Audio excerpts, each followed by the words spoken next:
Carolzinha, Diga. bora trazer nosso entrevistado para o papo? Bora trazer. Gente, os impactos da subtração de cabos de energia elétrica e de transmissão de dados são tema de reunião no Ministério Público de Minas Gerais. Anota esse dado, só no ano passado foram mais de 848 mil mineiros impactados pela bandidagem que rouba cabo, que ficaram sem acesso a serviços de comunicação devido ao furto de cabos, isso segundo dados da Conex. A gente conversa hoje sobre a pauta com o promotor Marcos Paulo de Souza Miranda, ele que é coordenador do Centro de Apoio Operacional das Promotorias de Justiça Criminais, o CAUCRIM. Boa tarde, promotor. Bem-vindo ao Rock News. Eric. Tô te ouvindo, você não tá me ouvindo? Eric, o fone, desculpa. Mica, dá uma olhada pra nós aí, que eu acho que ele não tá ouvindo. Você tá ouvindo a gente, promotor, doutor? Agora sim, agora estou. Te deixaram no músico. Vocês estão roubando um cabo aí em cima, né? Tá roubando cabo no controle mestre aqui. Doutor, a gente falando aqui, eu fiz um preâmbulo falando dessa reunião, o Ministério Público está discutindo essa epidemia, e é verdadeiramente uma epidemia em Minas Gerais, o roubo de cabos de telecomunicação, cabo de energia, que tira o sono de mais de 800 mil mineiros. Dados do ano passado, né? E aí, conta pra gente, pra começar, doutor, os impactos dessa subtração de cabos. Tira o sono de qualquer um, né, não? Exato. Primeiramente, é um prazer estar aqui, poder conversar com todos a respeito desse tema que é de extrema relevância para todos nós. Afinal de contas, quando nós temos a subtração desse tipo de equipamento, de material, quem sofre com as consequências é a sociedade como um todo. Então, atualmente o Ministério Público está trabalhando uma nova lógica e procurando levar ao Poder Judiciário exatamente a dimensão causada pelos crimes de subtração de fios, seja de transmissão de energia elétrica, seja de dados. É o que nós chamamos os fios das companhias de energia elétrica, aqui em Minas é a CEMIG, e das telecoms, que são as concessionárias dos serviços de telefonia e as provedoras de internet, enfim. E o que acontece na maioria das vezes, Lucas? O Poder Judiciário tem uma resistência muito grande para a responsabilização desses autores quando se leva em consideração tão somente o valor monetário do fio de cobre. Então, se nós pegarmos uma subtração de 50 fios de cobre, o valor é um valor realmente baixo, vamos dizer assim. Entretanto, quais são os danos causados por essa subtração? Quem aqui que nunca passou por uma avenida, por uma rua, em que estava havendo risco de acidentes em decorrência do semáforo não estar funcionando, que correndo o risco de atropelamentos pedestres, porque os sinais também não estavam funcionando.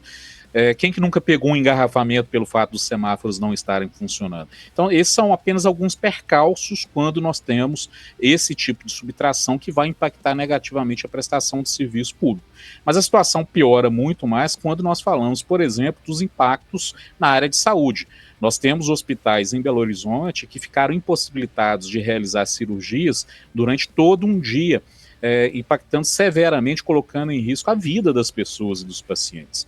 Então, a reunião que nós tivemos recentemente, aconteceu ontem, na verdade, com os representantes desses segmentos, sobretudo de energia elétrica e de telecom, foi para que nós possamos mensurar tecnicamente, com embasamento, quais são esses impactos, e a partir de agora o Ministério Público vai trabalhar nas acusações criminais com esse ingrediente adicional, que é levando não somente o aspecto patrimonial, mas o aspecto do dano à sociedade, que também deve ser levado em consideração.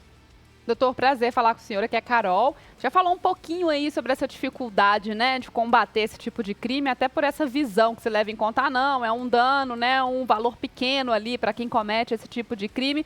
Mas o que mais a gente precisa, né, dentro desse ecossistema para poder vencer esse desafio? Porque a gente aqui sempre estamos trazendo essa notícia, ela acontece repetidas vezes e a gente fica, tem que focar na pessoa ali, no receptador. O que se pode fazer para acabar de vez com esse furto e roubo de cabos?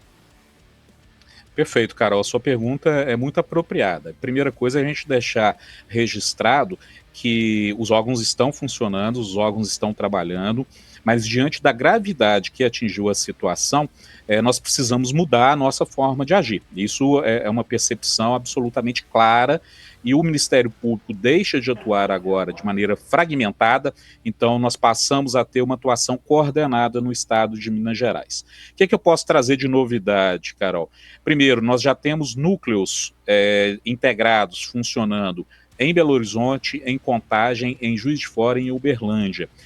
São núcleos com uma nova metodologia de abordagem da criminalidade, em que nós temos a participação do Ministério Público e dos órgãos de segurança em geral, como a Polícia Militar, a Polícia Civil, a Guarda Municipal, o próprio Poder Judiciário. Então, nessas 4 comarcas, que são exatamente os 4 núcleos urbanos em que nós temos esse tipo de criminalidade em números mais acentuados, a gente já passa a ter uma atuação qualificada, porque nós já identificamos quais são os indivíduos que atuam de maneira reiterada na subtração desse material, e o que é mais importante, esse furto só ocorre porque nós temos receptadores, e isso também já entrou no radar do Ministério Público, e nós estamos trabalhando também com a identificação, e teremos boas notícias em breve no que diz respeito à responsabilização daqueles que são receptadores, porque sabem que são produtos oriundos da prática de um crime, entretanto, às vezes, se valendo da própria fragilidade de quem fez a subtração, essas pessoas adquirem e revendem por um preço muito alto. Então, é algo que precisa ser encarado de uma nova forma, e nós temos também, Carol, além dessas subtrações pontuais, não raras vezes cometidas por usuários de drogas, nós temos quadrilhas especializadas na subtração de equipamento também, seja de energia elétrica, seja de comunicação, como, por exemplo, baterias que existem nas estações rádio base, que são as estações de telefonia, e tudo isso também já entrou no radar do Ministério Público, e a gente passa a ter uma atuação mais integrada. E o que é importante? Hoje nós temos uma resistência muito grande por parte do Poder Judiciário no que diz respeito à condenação desses autores, desses crimes que são considerados, em geral, como crimes de menor gravidade. Alguns afirmam que são furtos de bagatela, ou seja, furtos insignificantes. Agora, com esse dimensionamento do impacto em detrimento dos interesses da sociedade, nós queremos levar esse ingrediente para o Poder Judiciário para tentar evitarmos absolvições absolutamente descabidas em determinados casos, que nós temos pessoas, por exemplo, com 15, 16 registros de subtração. Entretanto, mesmo apesar dos antecedentes, leva-se em conta apenas o dano material da coisa subtraída, que não raras vezes é o fio de cobre, e essas pessoas são absolvidas e não sofrem qualquer tipo de consequência de ordem criminal. E isso é um verdadeiro incentivo à continuidade delitiva, e por óbvio que nós não podemos entender isso como algo normal. Dr. Marcos Paulo de Souza Miranda, ele coordenador do Centro de Apoio Operacional das Promotorias de Justiça Criminais do Ministério Público de Minas Gerais. Gente, a pauta aqui é roubo de cabos, furto de cabos, subtração de cabos de energia, de cabos de telecomunicação, que tem incomodado mais de 800 mil mineiros, dados de 2023. E, doutor, é isso, é a cadeia inteira. Tem que quebrar daquela pessoa, do criminoso que subtrai, do receptor, essa máfia que existe, que compra esses materiais para a gente, e realmente não tratar o crime de maneira leviana, e a gente não pode fechar os olhos para essa epidemia para Minas. Vamos trazer aqui essas boas notícias do Ministério Público, vamos trazer essa batalha, esse combate ao roubo de cabos aqui no futuro. Você traz um balanço para a gente, com certeza será positivo. Até lá, os microfones seguem abertos aqui na Rede 98, viu, doutor? Eu agradeço muito pela oportunidade de conversar, e outra coisa que a gente precisa trabalhar, Lucas, é com a legislação que já existe. Muitos pregam o agravamento da pena. Não que isso não possa ser mais um componente, mas o mais importante é que a pena já existente ela seja de fato aplicada.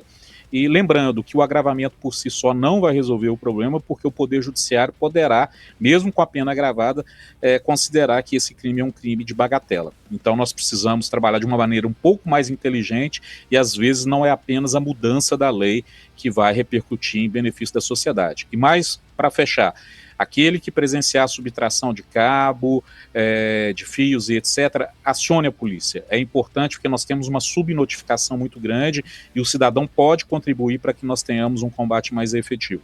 Agradeço pela oportunidade, o Ministério Público está sempre à disposição para trazer essas informações para todos. Um grande abraço. Boa, doutor. Tá aí. Ministério Público atacando a epidemia do roubo de cabos em Minas Gerais. Como a gente sofre com isso aqui, viu? Lá na minha comarca, Carol, toda semana é uma rua que fica sem luz, fica sem internet por causa de cabo subtraído. Não é crime pequeno, né, Carol? E a gente é tão afetado por isso, né, Lucas? Porque fica parecendo aquela sensação, não, mas foram só alguns metros de cabo, quanto isso vale?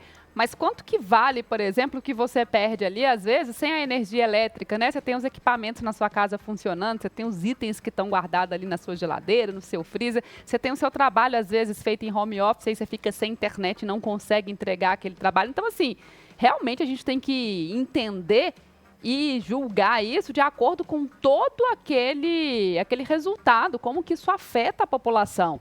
Porque se às vezes você ficar aí um dia inteiro sem energia, um dia inteiro sem internet, você tem um prejuízo que vai muito além daquele da gente falar, não, foram ali tantos metros, valeria. Não, gente, isso tem um custo muito alto para a população.